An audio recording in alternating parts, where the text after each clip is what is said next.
मित्रहो, आपली सगळ्यांची परवानगी गृहीत धरून मी बसून बोलतो.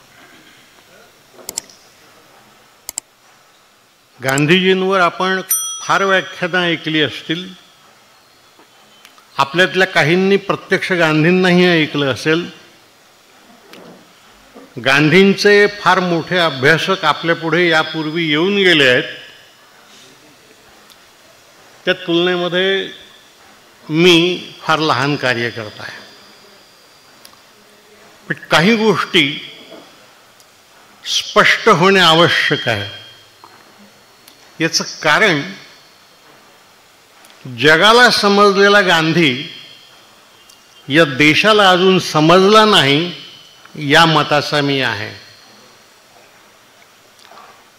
इसवी सन 2000 मध्ये अमेरिकेच्या युनायटेड स्टेट्स एक्सप्रेस या नियतकालिकानं जगातल्या 10,000 लोकांना एक प्रश्न विचारला.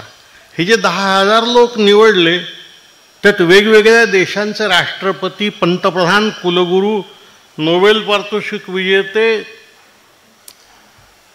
सेनापती, विद्वान अशी माणसं होती. तर 10,000 लोकांना एक प्रश्न त्यांनी विचारला की इसवी सन 1000 ते इसवी सन 2000 या 1000 वर्षामध्ये जगात सर्वात मोठा माणूस कोण झाला. या 10,000 लोकांच्या पैकी 8,886 लोकांनी महात्मा गांधींचं नाव घेतलं. मार्क्स, लेनिन, चर्चिल, वॉशिंग्टन या सगळ्यांना 50च्या आत मतं मिळाली. आणि या देशातल्या एकाही दुसऱ्या कोणत्या नेत्याचं नाव त्या यात नव्हतंच. असा गांधी. तुम्ही गांधींविषयी अनेकांची मतं ऐकली आहेत. आईन्स्टाईन म्हणाला की गांधी नावाचा माणूस या भूतलावर आपली पावलं उमटून गेला यावर उद्याचं जग कदाचित विश्वास ठेवणार नाही. नेल्सन मंडेला म्हणाला 27 वर्ष मी तुरुंगात राहिलो ते गांधींचं स्मरण करून राहिलो. मार्टिन ल्युथर किंग म्हणाला माझ्या लढ्याची प्रेरणाच महात्मा गांधी आहे. मध्यंतरी बराक ओबामा आले होते. ते पार्लमेंटमध्ये भाषण करताना असं म्हणाले की तुमच्या देशात गांधी झाला नसता तर मी काळा माणूस अमेरिकेचा अध्यक्ष झालो नसतो. गांधींचं सामर्थ्य ज्यांनी ओळखलं त्यात 2 माणसांचं नाव मी घेतो प्रमुख. एक लोकमान्य टिळक. ते असं म्हणाले की माझ्या पश्चात या देशाचं नेतृत्व हा माणूस करील. दुर्दैव हे आहे पुण्याच्या लोकांसाठी की टिळकांच्या अनेक अनुयायांनी हे ऐकलं नाही. उलट त्यांनी गांधी द्वेषच केला. करोत बिचारे, त्यांच्यामुळे गांधी लहान झाला नाही. तेव्हा एक लोकमान्य टिळक आणि दुसरा चर्चिल. चर्चिलच्या इतका गांधींचा द्वेष कुणीही केला नाही. दक्षिण आफ्रिकेचा गव्हर्नर जनरल स्मट्स याला चर्चिल एकदा म्हणाले की अरे तुझ्या तुरुंगात असताना तू गांधीला मारला असतास तर आपलं साम्राज्य कदाचित आणखी काही वर्ष टिकलं असतं. पण या चर्चिलला शेवटल्या काळामध्ये प्रचंड पश्चाताप झाला की आपण आयुष्यात गांधीला भेटलो नाही. त्यांनी गव्हर्नर जनरलला इथल्या व्हाईसरॉयला पत्र लिहिले की गांधींना सांगा मला एक पत्र पाठवा म्हणून, मला त्यांना भेटायचं. गांधी म्हणाले की तुला भेटायचं आहे तर तू ये. मी तुझ्या देशात आलो तेव्हा तू काही मला भेटला नाहीस. त्यामुळे गांधी आणि चर्चिल यांची भेट झाली नाही आणि याचं दुःख चर्चिलला अखेरपर्यंत राहिलं. हे जगभरच्या मोठ्या माणसांचं गांधींविषयीचं मत. पण तरीही गांधी समजून घेतला नाही आम्ही. याचं कारण असं की याचा पहिला दोष गांधींकडेच आहे. गांधींनी आपला विचार कुठेही एका ग्रंथात सूत्रबद्ध स्वरूपात मार्क्ससारखा, फ्राईडसारखा लिहून ठेवला नाही. आणि त्यांचे अनुयायी जेव्हा त्यांना आग्रह करायला लागले की तुमचा विचार कोणता, तेव्हा ते म्हणाले की माझं जीवन हाच माझा विचार आहे. आता त्यांच्या जीवनातून इतके अर्थ निघतात, त्यामुळे ज्यांना जो सोयीचा वाटला तो त्यांनी घेतला. त्यामुळं गांधीचे अनुयायी या जगात, देशात पुष्कळ आहेत, पण ते एकत्र नाहीत. याचं कारण काहींनी सत्याग्रही गांधी निवडला, काहींनी अनाग्रही गांधी निवडला, काहींनी लढाऊ गांधी निवडला, तर काहींनी अत्यंत लढाऊ वृत्ती नाकारलेला असा मवाळ गांधी स्वीकारला. त्यांना अहिंसेशिवाय काही दिसलंच नाही. ज्या माणसानं या जगातल्या सर्वात मोठ्या साम्राज्य सत्तेचा पराभव केला, त्याला मवाळ म्हणणारे त्यांचे अनुयायी आहेत, आपल्या महाराष्ट्रात आहेत. आणि दुर्दैवानं ते आदरणीयही आहेत. कधीतरी गांधी समग्र समजून घेतला पाहिजे, पण त्यातही अडचणी फार आहेत. नेहरू हे गांधींचे राजकीय वारसदार होते. ते असं म्हणाले की गांधी कोण होता, तर गांधी हा राजकीय बुद्धी असलेला एक मोठा सामाजिक संत होता. वर्णन बरोबर आहे, पण यात गांधी बसत नाही. यात गांधी बसत नाही. वल्लभभाई म्हणाले की जनतेच्या नाडीवर ज्याचा हात आहे असा तो जनमताचा सिस्मोग्राफ होता. वर्णन बरोबर आहे, पण गांधी यात पूर्ण बसत नाही. आचार्य कृपलानी होते, त्यांची तर गंमतच होती. ते म्हणाले आम्ही गांधींच्या जवळ होतो, इतके जवळ होतो की आमचा आग्रह असा होता की गांधी फक्त आम्हालाच समजला आहे आणि गांधी जगाला समजून देण्याची गरज आणि ताकद फक्त आमच्यातच आहे. पण हा गांधी कधी कधी आमची पंचायत करायचा. तो एकदा म्हणाला की शेजाऱ्यावर प्रेम करा. आम्ही त्यांचे अनुयायी असल्यामुळे शेजाऱ्यावर जोरात प्रेम करायला लागलो. मग एक दिवस तो म्हणाला की शत्रूवरही प्रेम करा. मग आमची पंचायत झाली की आता कसं करायचं, एकाच वेळी शेजारी आणि शत्रू या दोघांवरही प्रेम. तर ते म्हणाले आम्ही आमच्या बुद्धीचा मार्ग काढला यातून. जो शेजारी होता त्याला पहिल्यांदा शत्रू केला, मग त्याच्यावर प्रेम करण्याचा उद्योग सुरू केला.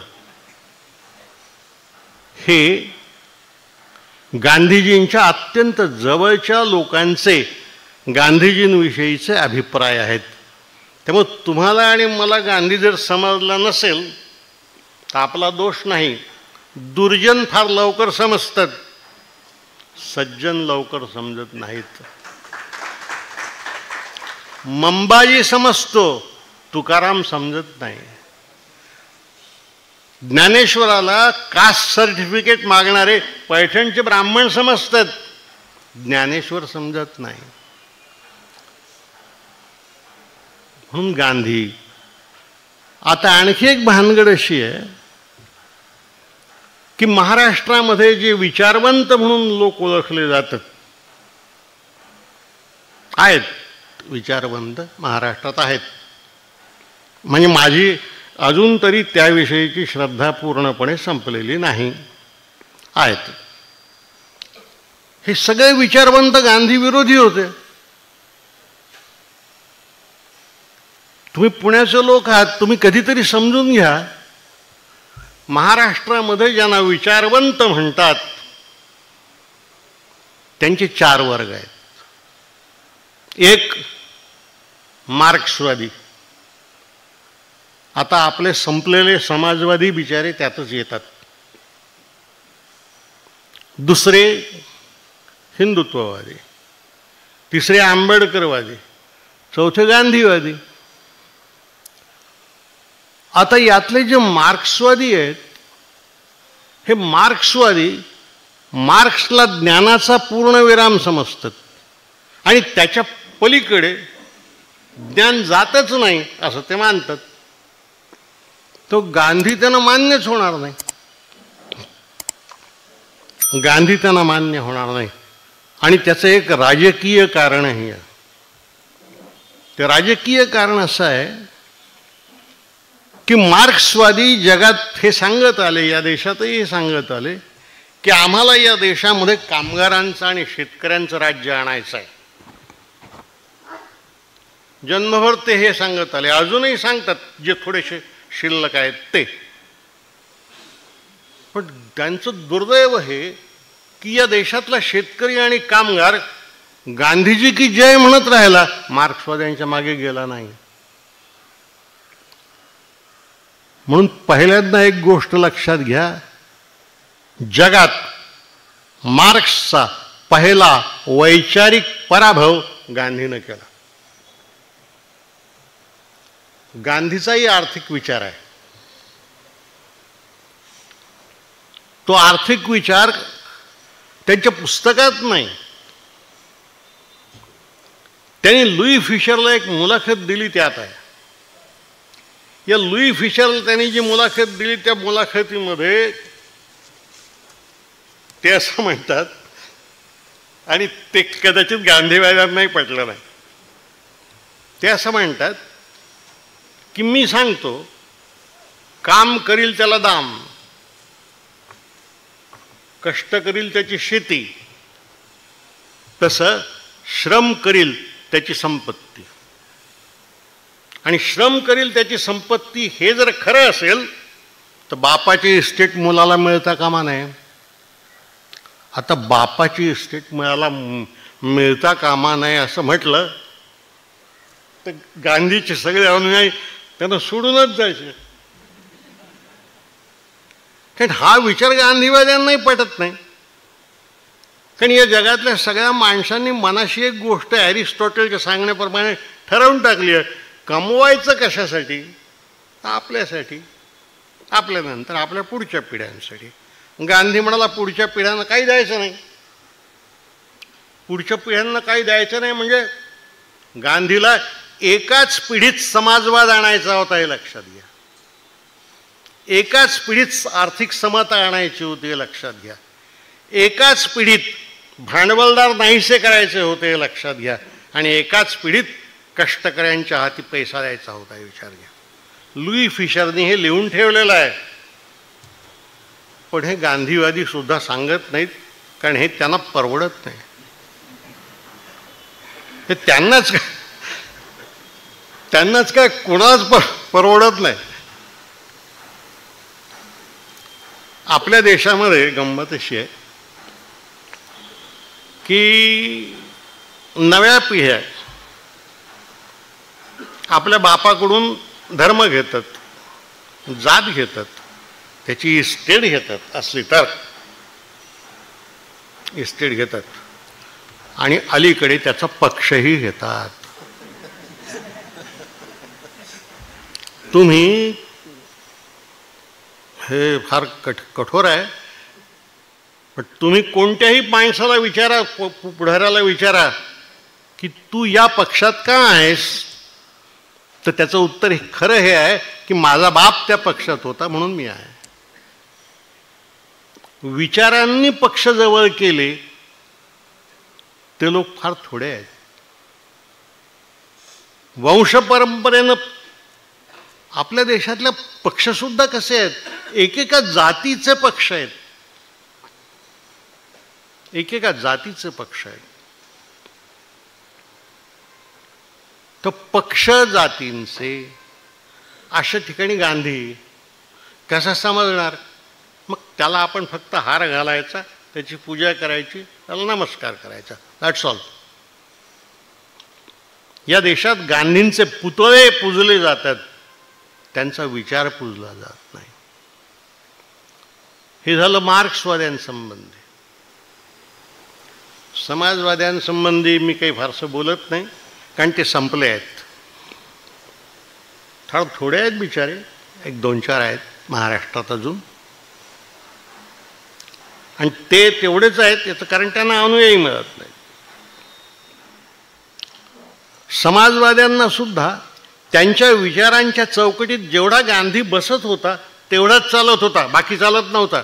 जयप्रकाश तर गांधींवर फार टीका करायचं. ते नेहरूंना एकदा म्हणाले की तुम्ही आणि गांधी भांडवलदाराच्या मार्गाने समाजवाद आणू इच्छिता, आम्हाला ते मान्य नाही. आता जयप्रकाश असं म्हणाल्यानंतर बाकीच्या समाजवाद्यांचं काय बोलायचं. दुसरे हिंदुत्ववादी, त्यांची तर हयातच आरंभापासून गांधीला शिव्या देण्यात गेली. गांधी मुस्लिम माणसांचा अनुनय करत होता, गांधीच्यामुळं पाकिस्तान निर्माण झालं, वगैरे वगैरे वगैरे. गांधी हिंदू द्वेष्टा होता. तो ईश्वर अल्ला तेरो नाम म्हणत असल्यामुळं त्याचं कर्मठ हिंदुत्व हे खोटं होतं, वगैरे वगैरे.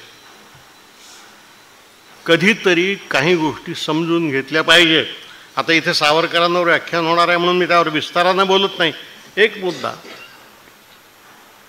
या देशात हिंदुत्ववाद कधी जन्माला आला? हिंदू धर्म फार पूर्वी जन्माला आला, पण हिंदुत्ववाद 1906 मध्ये जन्माला आला.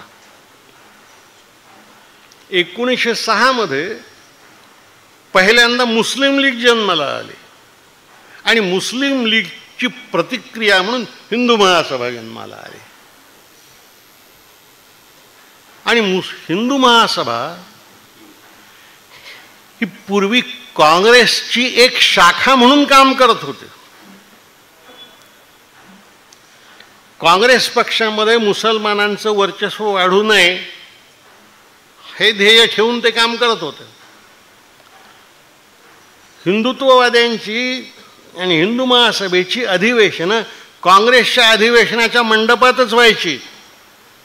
पुष्कळदा तर काँग्रेसचा अध्यक्ष हा हिंदू महासभेचा अध्यक्षही असायचा. 1936 मध्ये सावरकर जेव्हा मोकळे झाले तेव्हा हिंदू महासभेने काँग्रेस विरोधी रूप घेतला आणि गांधी विरोधी रूप घेतलं. आता आणखी काही गोष्टी सांगितल्या पाहिजेत. या देशामध्ये धर्म हा राजकारणासाठी वापरायचा प्रकार आहे. ईश्वर सुद्धा राजकारणासाठीच वापरायचे असतात. परवा मी म्हणालो, मला तर अलीकडे असं वाटायला लागलं आहे की आपला प्रभू रामचंद्रही BJPत गेला का काय.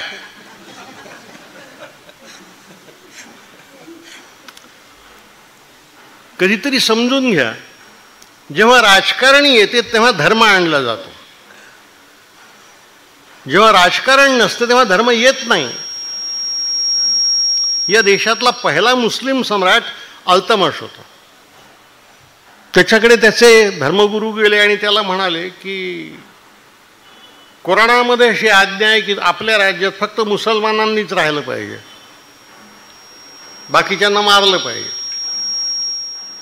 अल्तमश म्हणाला, माझं राज्य टिकायचं असेल तुम्हाला हे करता येत नाही, धर्म बाजूला ठेवा.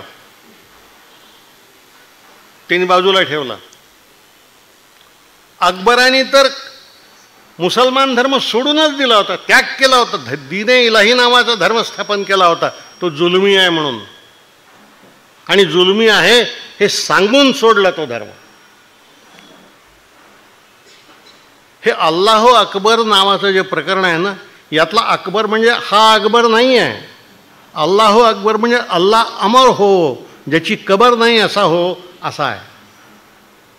हा अकबर तो नाही. यामुळे या अकबराचा द्वेष मुसलमानांच्या इतका कोणी करत नाही, कारण त्यांनी हिंदू स्त्रियांशी लग्न केली, हिंदूंच्या देवळांना अनुदानं दिली. आता पुण्यात काही गोष्टी सांगणं अवघड आहे, पण तरी सांगतो. आपण औरंगजेबाचा फार राग करतो, कारण त्यांनी शिवाजीला पकडलं आणि संभाजीला मारलं. शिवाजी पुन्हा सापडला असता तर कदाचित शिवाजीला त्यांनी पुन्हा मारलं असतं. पण शाहू छत्रपती येसूबाई त्याच्या ताब्यात होते, इतकी वर्ष होते, त्यांनी मुसलमान नाही केलं. का नाही केलं? कारण त्यांच्यापासून याच्या राजाला सत्तेला धोका नव्हता. ज्याच्यापासून सत्तेला धोका आहे त्याला मारायचं. जिथं नाही तिथं सगळे चालतात. तुम्ही जर कधी उज्जैनला गेलात तर उज्जैनला जे मोठं मंदिर आहे महाकालाचं, त्या महाकालाच्या मंदिराचा तणखा आजही औरंगजेबानं बांधून दिलेलाच आहे.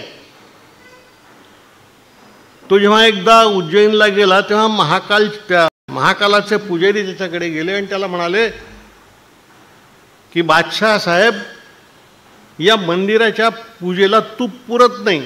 तेव्हा त्यांनी सुभेदाराला आज्ञा केली की दर आठवड्याला 1.5 मण तूप या मंदिराला दिलं पाहिजे. आणि दुसरं, या मंदिराला त्याच्या उत्पन्नासाठी पागोळ्या बांधून दिल्या त्याने. याचं कारण असं आहे की औरंगजेबाला महाकालापासून काही धोका नव्हता. ज्याच्यापासून धोका नाही त्याची कशाला चिंता करायची. आजच्या लोकशाहीवाद्यांना, सत्तावाल्यांना धोका वाटतो म्हणून ते बिचारे वेगवेगळे कायदे करतात. हे पुढे मुस्लिम लीगनी 1906 मध्ये पहिली मागणी अशी केली की आम्हाला वेगळे मतदारसंघ मिळाले पाहिजेत. आणि का मिळाले पाहिजे? तर आम्ही वेगळं राष्ट्र आहोत म्हणून मिळावे. आम्ही अल्पसंख्य आहोत म्हणून मिळावे असं नाही, राष्ट्र आहोत म्हणून मिळावे. त्याच्या आधी सर सय्यद अहमदही तेच म्हणायचं. त्याच्या अगोदर एक शाह वलीउल्ला होता, तो मुसलमानांचा मोठा संत होता. तो म्हणायचा की एका म्यानात 2 तलवारी राहू शकत नाहीत, तसं हिंदू मुस्लिम एकत्र राहू शकत नाहीत. तर हे सगळे गांधीच्या अगोदर होऊन गेले. हे सगळे गांधीच्या अगोदर होऊन गेले. पाकिस्तानची पायाभरणी अगोदर झाली गांधींच्या. पुढे जाऊन लखनौ करारामध्ये प्रत्यक्ष लोकमान्य टिळकांनी मुसलमानांच्या वेगळ्या मतदारसंघाला मान्यता दिली ना. उर्दूला राष्ट्रीय भाषेचा दर्जा दिला, मुसलमानांसाठी राखीव मतदारसंघ दिले. पण तो त्यांचा अनुनय करण्यासाठी दिले नाहीत. टिळक फार महान देशभक्त होते. इंग्रजांच्या विरुद्ध हिंदू मुसलमानांनी एकत्र येऊन संघर्ष करावा यासाठी ते केलं त्यांनी. पण ही मागणी तेव्हापासून चालू होती. 1921 मध्ये सावरकर सुटले आणि रत्नागिरीला त्यांना डांबून ठेवण्यात आलं. 36 साली त्यांच्यावरची बंधनं काढली. 36 साली ते नाशिकला आले. 36 पासून 47 पर्यंत सावरकर होते. पण या काळात सावरकरांनी इंग्रजांच्या विरुद्ध एकही सत्याग्रह केला नाही. उलट ते गांधींना शिव्या देत राहिले. जेव्हा 1942 मध्ये हा देश चले जावचा लढा लढत होता तेव्हा सावरकर इंग्रजांसाठी सैन्य भरती करत होते आणि त्याला हिंदूंचं लष्करीकरण असं गोड नाव देत होतं. कधीतरी हे बारकावे यासाठी समजून घ्यायचे की याचा गांधीशी काही संबंध नाही. 1936च्या निवडणुकीमध्ये या देशामधल्या 7 राज्यांमध्ये जिथं हिंदू बहुमत होतं तिथं काँग्रेसची सरकार आली. जिथं मुस्लिम बहुमत होतं त्या 2 राज्यांमध्ये मुस्लिम लीगची बहुमत. तेव्हा फाळणी देशाची तेव्हाच स्पष्ट झाली.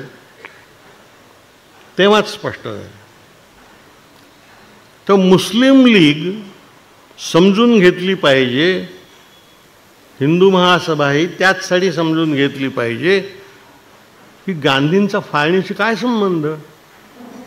गांधींनी उलट हिंदूंना आणि मुसलमानांना एकत्र करण्यासाठी खिलाफतची चळवळ केली. त्यात सगळ्या नेत्यांना पुढे केलं. मुसलमान नेत्यांना काँग्रेसचं अध्यक्षपद दिलं. सगळ्यांनी एकत्र राहावं, हा देश समाज एकत्र राहावा म्हणून. पण नाही झाला. त्याचं धर्मवेड त्याला पाकिस्तानच्या दिशेनं घेऊन गेलं.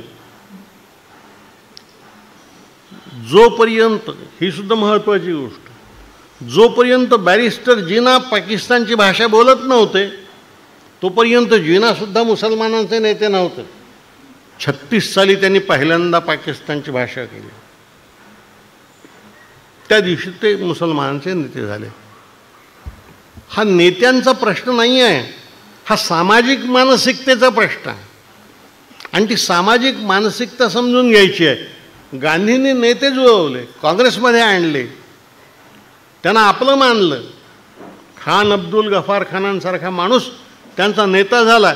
आयुष्यभर मांसाहार केला पठाण शाकाहारी झाला, अहिंसक झाला. पण सगळे नाही झाले तसं, सगळे नाही झाले तसं. कधीतरी गांधींच्या या 2 टीकाकारांचंही हे स्वरूप समजून घेतलं पाहिजे. गांधींचे मुस्लिम टीकाकार, गांधींचे हिंदुत्ववादी टीकाकार. एक आणखी महत्त्वाची गोष्ट सांगितली पाहिजे. जसा मार्क्सवाद्यांचा गांधींनी पराभव केला तसा हिंदुत्ववाद्यांचाही पराभव केला. आपल्यापैकी जी जुनी मंडळी आहेत त्यांना आठवेल, जोपर्यंत गांधी जिवंत होते आणि जोपर्यंत नेहरूही जिवंत होते तोपर्यंत हिंदुत्ववादी पक्षांना या देशात कधी 7% वर मतं मिळाली नाहीत. 7%. बाकीची मतं कोणाला गेली? काँग्रेसला का मुसलमानांची मतं मिळाली? त्यांना हिंदूंचीच मतं मिळाली. खरी अडचण अशी आहे की आमचे हिंदुत्ववादी बहुजन समाजाला हिंदूच समजत नाहीत, ते दलितांनाही हिंदू समजत नाहीत, आदिवासींनाही समजत नाहीत. उच्च कुलोत्पन्न आहेत ते आहेत. तर 7% वर त्यांना, तो गांधींनी यांचाही पराभव केला. आंबेडकरवाद्यांच्या बाबतीत काय सांगायचं? त्यांचे वक्ते आता परवापर्यंत गांधीला शिव्या देण्यातच धन्यता मानत होते. गांधीचं नाव उच्चारलं, त्याच्याविषयी एक चांगला शब्द बोलला तर धर्मद्रोह होतो असं त्यांना वाटत होतं. अलीकडे जरा ते बोलायला लागले की नाही होतं त्याच्यात काहीतरी चांगलं. आंबेडकरांनी गांधींच्या विरोधात पुष्कळ पुस्तकं लिहिली. गांधींनी काय केलं आमच्यासाठी, दलितांसाठी काय केलं वगैरे वगैरे. पण प्रत्यक्ष पुणे करार जो झाला 1932चा, त्या कराराच्या दुसऱ्या दिवशी आंबेडकर मुंबईला गेले. त्यांच्यासोबत गांधींचा चरित्रकार तो मघाचा लुई फिशरही गेला. हा लुई फिशर आंबेडकरांचाही मित्र होता. आंबेडकरांनी त्याला आजचं रमाईनगर दाखवलं आणि तिथं कशी कुत्र्या मांजरासारखी माणसं राहतात ते दाखवलं. तेव्हा लुईने त्यांना असं विचारलं की मग तुम्ही पुणे करारावर सही केली कशी? आंबेडकरांचं जे उत्तर आहे ते सगळ्या तरुणांनी लक्षात घेतलं पाहिजे. आंबेडकर म्हणाले, या जगात मला समजून घेणारा फक्त एकच माणूस आहे आणि तो महात्मा गांधी आहे. लुई फिशरचं लाईफ ऑफ महात्मा गांधी हे जे पुस्तक आहे त्याच्या पेपरबॅक एडिशनमध्ये पान नंबर 94 हे आलेलं आहे. हा पुरावा आहे. 50 वर्षापूर्वी पुस्तक ते लिहिलं गेलं, पण गांधींवरची पुस्तकं वाचेल कोण? मुसलमान वाचणार नाहीत. हिंदूंमध्ये जो वाचकांचा वर्ग होता तो उच्च कुलोत्पन्नांचा होता. तो एक तर संघवाला होता किंवा सावरकरवाला होता. त्याला गांधी चालतच नव्हता, तेव्हा त्यांनी ते पुस्तक कधी हातात घेतलं नाही. आंबेडकरवाद्यांनी घेतलं नाही. लीगवाल्यांनाही त्याची गरज नाही वाटली. तेव्हा गांधींचे हे टीकाकार समजून घ्या. गांधींचे हे टीकाकार समजून घेतल्याशिवाय खऱ्या गांधीपर्यंत पोहोचताच येत नाही. याचं कारण असं आहे की गांधी समजावून सांगण्याची जी जबाबदारी आहे, ती जबाबदारी ज्यांच्यावर होती त्या गांधीवाद्यांनी गांधी या समाजाला कधी सांगितलंच नाही. माझा सगळ्यात जास्त राग त्यांच्यावर आहे, सगळ्यात जास्त राग त्यांच्यावर आहे. गांधी, मगाशी मी म्हणालो की सत्याग्रहासाठी साम्राज्याशी लढला, प्रत्येक आव्हानाला आव्हान म्हणून तोंड देत राहिला. गांधीवाद्यांच्या आयुष्यात सत्याग्रहही नाही, आव्हानाला तोंड देण्याची वृत्ती नाही आणि लढाऊपणा तर मुळीच नाही.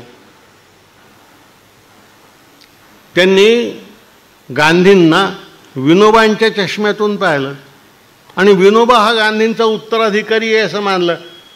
आता फरक असा आहे की गांधी लढवाई आहे, विनोबाच्या आयुष्यात लढाई नाही. विनोबा समन्वयाचा नेता आहे. समन्वयाच्या नेत्याच्या चष्म्यातून गांधीकडे पाहिलं की गांधी पातळ दिसायला लागतो आणि तो पातळ दिसायला लागला की मग तो तरुणांना आपला वाटत नाही, तरुणांना आपला वाटत नाही. गांधींच्या नंतरच्या काळातले सगळे अनुयायी 70चे 80चे वगैरे होते, म्हातारे वगैरे झाल्यानंतरचे होते. एकदा नागपूरच्या कस्तुरबा आश्रमात मी व्याख्यानाला गेलो होतो. त्याचे 13 ट्रस्टी व्याख्यानात होते व्यासपीठावर. ॲव्हरेज वय 82 वर्षाचं होतं त्यांचं, बिचाऱ्यांचं. तिने मला कशाला बोलवलं तेव्हा मला कळलंच नाही. मी त्यांना म्हणालो की गांधींचा प्रत्येक अनुयायी हा तरुण होता. नेहरू त्यांच्यासोबत आले तेव्हा ते 20शीत होते, सरदार 35शीचे होते, मौलाना 30शीतले होते. गांधींचे अनुयायी तरुण, आणि तुमचा वृद्धाश्रम कसा झाला असा? याचं कारण असं आहे की गांधींना गांधी म्हणून, लढाऊ कार्यकर्ता म्हणून, लढवय्या म्हणून जेवढं चर्चिलने समजून घेतलं तेवढं यांनी नाही समजून घेतलं. तो मग काय, मार्क्सवादी विरोधात, समाजवादी दूर, आंबेडकरवादी विरोधात आणि गांधीवादी नासमज. अशा वेळी गांधी कोण कोणाला समजून सांगणार? नेहरूंनी पुस्तकं लिहिली, वल्लभभाईंनी अतिशय अप्रतिम पुस्तकं आहेत त्यांची, त्यांच्या पत्रांचे 12 खंड आहेत, ते वाचले पाहिजेत तरुणांनी. गांधींचं, वल्लभभाईंचं इंग्रजी चांगलं की नेहरूंचं इंग्रजी चांगलं असा प्रश्न पडावा. नेहरूंचं इंग्रजी हे प्रतिभाशाली असतं, वल्लभभाईंचं इंग्रजी दरबारी होतं. वल्लभभाई नेता मोठा व्हायला अनुयायी सुद्धा मोठे असावे लागतात. वल्लभभाईचं इंग्रजी इतकं जबरदस्त होतं की माउंटबॅटनने एकदा असं म्हटलं की सरदारांशी पत्रव्यवहार करताना मला माझ्या इंग्रजीचा संकोच वाटतो, म्हणून आणखी काय पाहिजे. पण त्यांची इंग्रजी पुस्तकं कोण वाचणार? त्यातून ते गुजराती, नेहरू इंग्रजीतून लिहिणार. तर गांधीवाद्यांनीही गांधींचा पराभवच केला आहे हे लक्षात घ्या. गांधींच्या विचारांचं पुनरुज्जीवन करायचं असेल तर ती जबाबदारी जुन्या पिढ्यांवर ढकलून आणि ते असे अपात्र होते असं सांगून चालणार नाही. ती नव्यांनाच घ्यावी लागेल, नव्यांनाच घ्यावी लागेल. हा माणूस ज्याच्या विरोधात सगळे पक्ष आहेत ज्याच्या विरोधात सरकार आहे, त्याच्या मागे इतके लोक गेले कसे, हा मला नेहमी पडलेला प्रश्न आहे. इतके लोक पण गेले म्हणजे काय? तो म्हणाला ते लोक ऐकत होते. तो मुलांना म्हणाला त्यांनी शाळा सोडा, तर मुलांनी शाळा सोडल्या ना. तो सरकारी नोकऱ्यांना म्हणाला नोकऱ्या सोडा, त्यांनी नोकऱ्या सोडल्या. तो वकिलांना म्हणाला वकिली सोडा, त्यांनी वकिल्या सोडल्या. राजा नसलेला, सेनापती नसला, धर्मसंस्थापक किंवा धर्मगुरू नसला माणूस याच्या शब्दामध्ये एवढी ताकद येते कशी? बरं, त्याचं घराणं राजकीय नव्हतं. पुन्हा अशा माणसाचा हा संबंध देश ऐकतो कसा? जगाच्या इतिहासात कुणाच्याही मागे गेले नाहीत इतके लोक गांधीच्या मागे गेले, हे लक्षात घ्या. जगाच्या इतिहासात जेवढ्या स्त्रिया गांधींच्या मागे गेल्या तेवढ्या दुसऱ्या कोणाच्या मागे गेल्या नाहीत. या देशातल्या स्त्रियांना घराबाहेर काढण्याचं आणि राजकीय हक्कांसाठी लढण्याचं शिक्षण, प्रशिक्षण, विचार, आचार हा त्या माणसानं दिला. याच्यात ही ताकद आली कशी? 1920 साली टिळकांचा मृत्यू झाला आणि 1921 गांधी या देशाचे नेते झाले. त्याच्या आधी 5 वर्ष म्हणजे 1915 गांधी हिंदुस्थानात आले. 1 वर्षपर्यंत ते हिंडत राहिले गोखल्यांच्या सांगण्यावरून. पुण्यातल्या अनेक लोकांचा हा समज आहे की गोखल्यांचे ते शिष्य होते. गांधीही म्हणायचे की मी गोखल्यांचा शिष्य आहे म्हणून, पण हे फारसं खरं नाही आहे. हे एखाद्या माणसाविषयीचा आदर सांगण्याचा प्रकार आहे. याचं कारण असं आहे की गोखले इंग्रजी सत्तेला वरदान मानत होतं. त्यांची सर्वंट्स ऑफ इंडिया सोसायटी जी आहे ती इथं इंग्रजी राज्य टिकलं पाहिजे असं म्हणत होती. गांधीजींना एकदा मोह झाला होता त्या संस्थेत जाण्याचा. त्यांनी अर्ज केला, गोखल्यांनी त्यांना पाठिंबा दिला, पण सर्वंट्स ऑफ इंडिया सोसायटीच्या वर्किंग कमिटीने गांधींचा अर्ज फेटाळला. आणि फेटाळताना काय सांगितलं की आम्हाला इंग्रजांचं राज्य पाहिजे आणि हा गांधी ते राज्य नको म्हणतो. आता गोखलेही असे, त्यांचे अनुयायी असे. ज्या दिवशी जालियनवाला बागेचं हत्याकांड झालं त्या दिवशी गांधी म्हणाला, हे राज्य ईश्वरी नाही, हे राज्य वरदान नाही, हे राज्य सैतानाचं आहे, हे राज्य हा या देशाला लागलेला शाप आहे. ज्या दिवशी गांधी हे म्हणाला त्या दिवशी गांधी आणि गोखले यांचं नातं संपलं.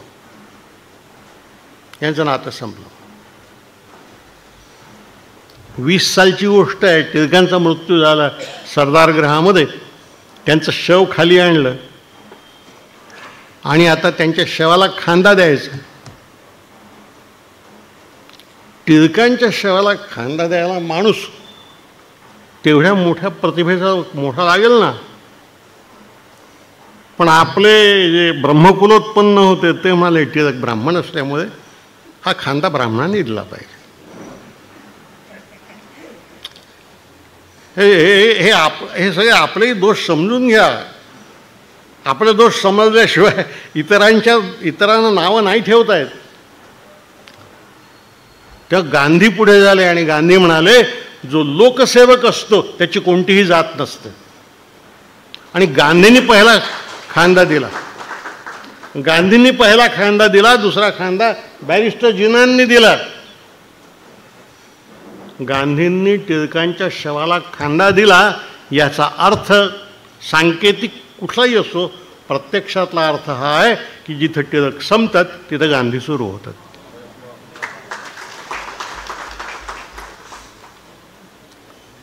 पुढे 1921ची निवडणूक येते. ती निवडणूक गांधी जिंकतात. 24ची जिंकतात, 27ची जिंकतात, 36ची जिंकतात. गांधी एका बाजूला विधानसभांच्या मार्फत सत्ताही चालवत होता आणि इंग्रजांशी लढतही होता. दुहेरी कामं.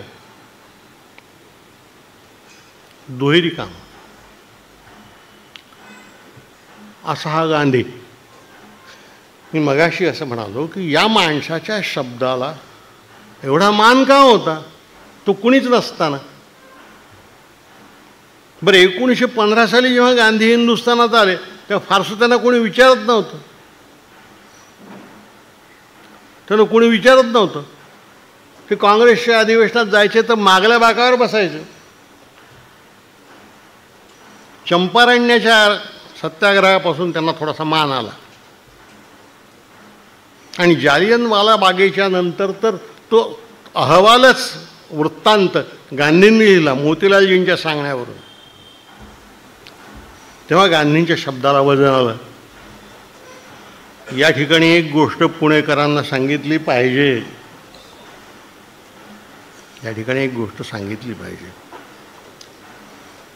आपल्या शब्दाला थोडंसं वजन जेव्हा आलं तेव्हा मुंबईच्या काँग्रेस कमिटीमध्ये गांधींनी एक ठराव मांडला आणि तो ठराव असा होता की इंग्रज सरकारने सावरकरांची सुटका केली पाहिजे. पुढे काकीनाडा काँग्रेस झाली 1919 मध्ये. तिथं अखिल भारतीय काँग्रेस कमिटीत गांधींनी हाच ठराव मांडला आणि तो पास करून घेतला. तेव्हा सावरकरांची सुटका कशी झाली या प्रश्नाचं उत्तर यातही शोधावं लागते. हे त्या पंथाच्या लोकांना कधीतरी नमस्कार करून सांगितलं पाहिजे. आता दुसरा प्रश्न कोणीतरी असा विचारेल, मग सावरकरांची सुटका केली, त्यासाठी प्रयत्न केले, भगतसिंगासाठी का नाही केले? तर त्याचं उत्तर वल्लभभाईंनी दिलं आहे. ते म्हणाले भगतसिंग आपल्या आईला पत्र लिहित होता, माझ्यासाठी माफी मागू नका. माझ्यासाठी तुम्ही माफी मागितली तर तो माझ्या देशभक्तीचा अपमान आहे. सावरकर माफी मागतच होते. यदी फडक्यांचं पुस्तक वाचा ना, शोध सावरकरांचा. 11 माफीपत्र छापली आहेत ना त्यात, एका मागोमाग एक. तो राहुल गांधी एकच पत्र दाखवतो, एक नाही 11 आहेत. ते माफी मागत होते म्हणून गांधींनी त्यांना पाठिंबा दिला. भगतसिंगाला पाठिंबा देण्याचं कारणच नव्हतं, कारण तो नाही म्हणाला. पण मध्ये मोदी म्हणाले की भगतसिंग जेलमध्ये असताना त्याला एकही काँग्रेसवाला भेटायला गेला नाही. टाइम्स ऑफ इंडिया नंतर नेहरू आणि भगतसिंगाचा फोटो छापला नाही एकत्र. नेहरू गेले होते त्याला भेटायला. आपले मोदी फार खोटं बोलतात.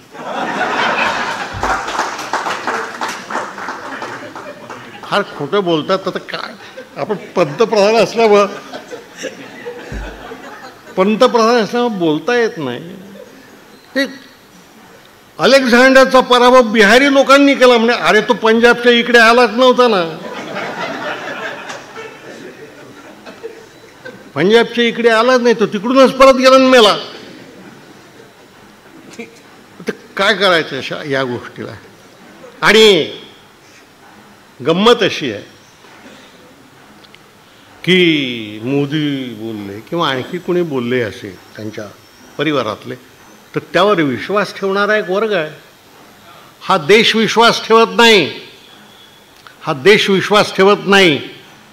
जे उच्चभ्रू आहेत, उच्च पदस्थ आहेत, पदवीधर आहेत, उच्च कुलोत्पन्न आहेत, तेच बिचारे त्यावर विश्वास ठेवतात आणि त्यांचा प्रभाव आहे समाजावर.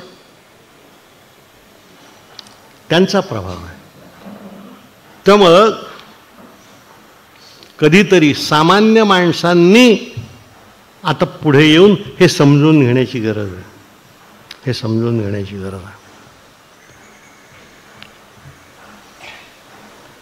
पुढे तो प्रश्न एक राहिलाच आहे की गांधींचं म्हणणं लोक का ऐकत होत. मी खूप पुस्तकं वाचली पण मला त्यात हे सापडलंच नाही गांधीचं का ऐकायचं लोक. काही वर्षापूर्वी 75च्या सुमाराला केव्हा तरी गुजरातमध्ये गेलो होतो. तो वल्लभभाईंचा आश्रम आहे. त्या आश्रमात गेलो. ते एक 90 वर्षाचे म्हातारे बुवा भेटले मला. त्यांनी वल्लभभाईंसोबत काम केलं होतं, त्यांच्या भावासोबत काम केलं होतं. त्या म्हातार बुवाला मी विचारलं की हा गांधी हा काहीच नव्हता,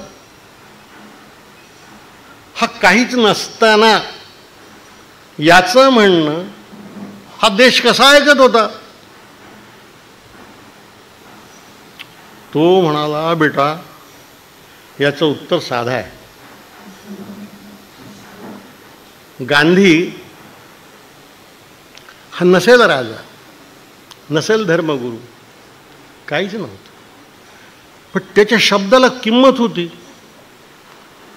लोकमान्य टिळकांच्या मृत्यूनंतर गांधींनी टिळक फंड जाहीर केला आणि टिळक फंड जाहीर करताना हे सांगितलं की मला 3 महिन्याच्या आत या देशातल्या लोकांनी 1 कोटी रुपये दिले पाहिजे.